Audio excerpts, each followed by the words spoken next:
Jeg skal fortælle om de forskellige mestringsstrategier, der findes. Der er problemfokuseret mestring, følelsesfokuseret mestring, kognitiv ændringsstrategier og følelsesmæssige ændringsstrategier.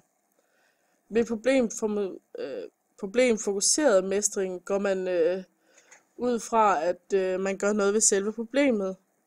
For eksempel på en arbejdsplads, hvis der er for mange krav til den opgave, man er blevet stillet, kan man bede sin leder om at få nogle andre opgaver. Og ellers så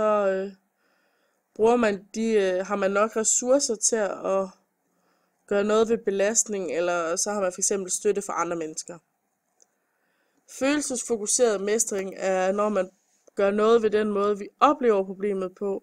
For eksempel at man ændrer ens tanker og følelser om belastningen. Vi bruger den, når vi for eksempel ikke kan ændre belastningen, for eksempel hvis der er sket et dødsfald, eller hvis vi ikke har ressourcer nok til at mestre belastningen. Så er der kognitive ændringsstrategier. Det er der, hvor vi ændrer den måde, vi tænker om problemet eller belastningen. Vi kan for eksempel se det fra en mere positiv vinkel. For eksempel, hvis man nu får diabetes, så i stedet for at se surt på, at man har fået diabetes, så se det som en mulighed for at lave en livsstilsændring.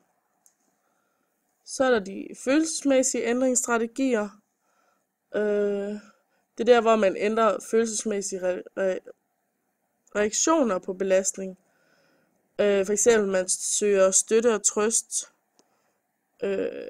og man kan gøre noget hyggeligt ud af belastningen. Altså prøve at gå væk fra det med at spise noget hyggeligt mad eller sådan noget. Så den måde, vi mestrer belastningerne på, har blandt andet noget at gøre med erfaringer. Vi har med at mestre forskellige belastninger. Hvad vi ved og hvad vi kan. Hvordan vi forstår og oplever belastningerne. Og meget støtte vi kan opnå fra andre og hvilke livsværdier vi har. Vores strategier kan gøre, at vi bliver mere robuste eller mere sårbare over for fremmede belastninger.